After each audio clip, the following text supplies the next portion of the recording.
Breaking news tonight, Donald Trump, building on his momentum from New Hampshire, wins big in South Carolina tonight, while Hillary Clinton gains back some of her steam with a win in Nevada. My next guest has been a steady hand guiding GOP campaigns and advising presidents for decades. He's a Washington insider who has worked for Presidents Ronald Reagan and H.W. Bush, and he's been a part of every GOP campaign nationally since 1972, right up to Mitt Romney's run just 4 years ago. He's now chairman of the Prime Policy Group, but Charlie Black joins me now. Good evening, Charlie, and thanks so much for being with us. Good evening, Your Honor. Well, thank you. You know, I think of you as Mr. Establishment and Mr. Washington. You've got Donald Trump, who wins, who blows out everybody, and there hasn't been a Republican candidate for president, you know, someone who's been a candidate who's won New Hampshire and South Carolina who hasn't gone on to be the nominee.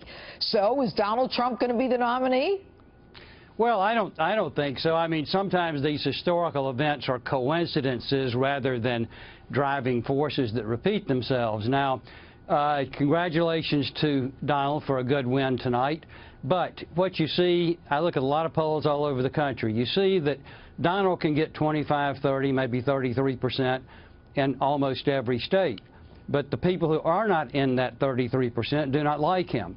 So when the race narrows to 3, and we're almost there, or later to 2, he cannot get 50% to win a two-person race.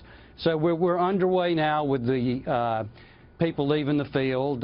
Jeb Bush did so very gracefully. He's a good man, would have been a good president, but it was not in the cards for him.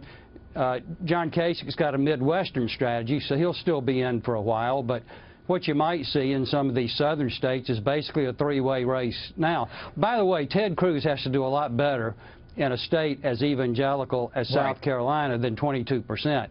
His strategy is not working. But you know what that tells me, Charlie? What it tells me is that the evangelicals are not voting their religion. They're voting the economy. They're voting on other issues as opposed to, you know, their religion. But let me ask you a question. I want to follow up to something you said. You know, if this argument is that Trump can only be 30%, you know, that's his ceiling, well, then you could say the same for Rubio and Cruz. They can only be 20%.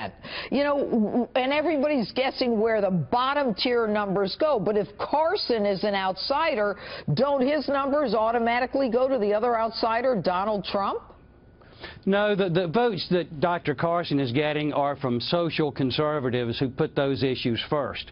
And that's where a lot of the Cruz vote is coming from, by the way. A lot of evangelicals do not vote just on their social issues or the things they hear at church, just as veterans don't always vote on veterans issues. But listen, Donald Trump's favorable, unfavorable rating among Republicans in this country is about 50 favorable, 50 unfavorable. He's not going to get the votes from those unfavorables. Marco Rubio, on the other hand, has a very high favorable and very low unfavorable among Republicans in this country. So we just have to let it play out.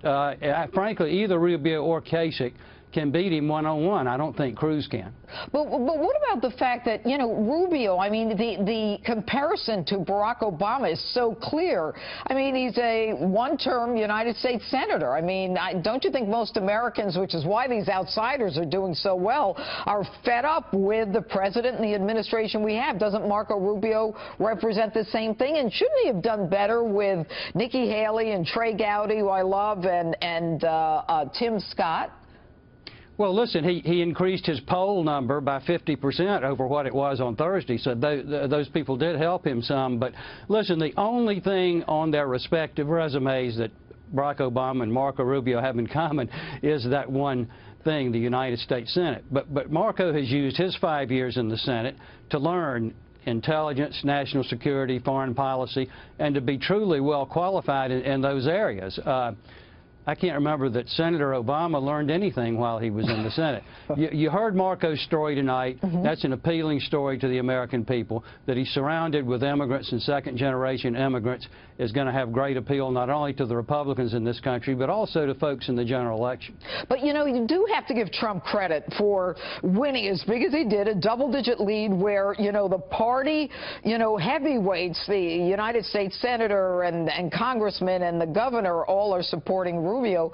But, you know, Donald Trump had a rough week. He had a dust-up with the Pope, which I think the Pope started, you know, and then he's in a debate, and, you know, he pretty much says, you know, the Bushes didn't do the country very well, and he still wins by double digits. I mean, if he hadn't had that bad a week, maybe he would have done even better. It's a good win. I congratulate him. I do not think the dust-up with the Pope hurt him. I think most people perceive that the Pope started it, and I don't know if it helped him, but I don't think it hurt him. But listen, again, he's got very high negatives in all these other states. Wait till you get to the large states in the Midwest, Pennsylvania, New York, California. Right. He can't even get to the 33% in those states. So we just have to continue to narrow the field, and if we get down to one of these two remaining mainstream candidates, Donald Trump's going to lose. Is the pressure on Jeb Bush to push his support to Marco? You know, he'll be pushed by both Rubio and Kasich and their mutual friends to endorse, and I have no idea what he will do. I haven't talked. I did see him in New Hampshire, but I haven't talked to him since, and my guess is he'll wait a while before doing anything. But he's a good man, and he will there'll be some value in his endorsement. No question.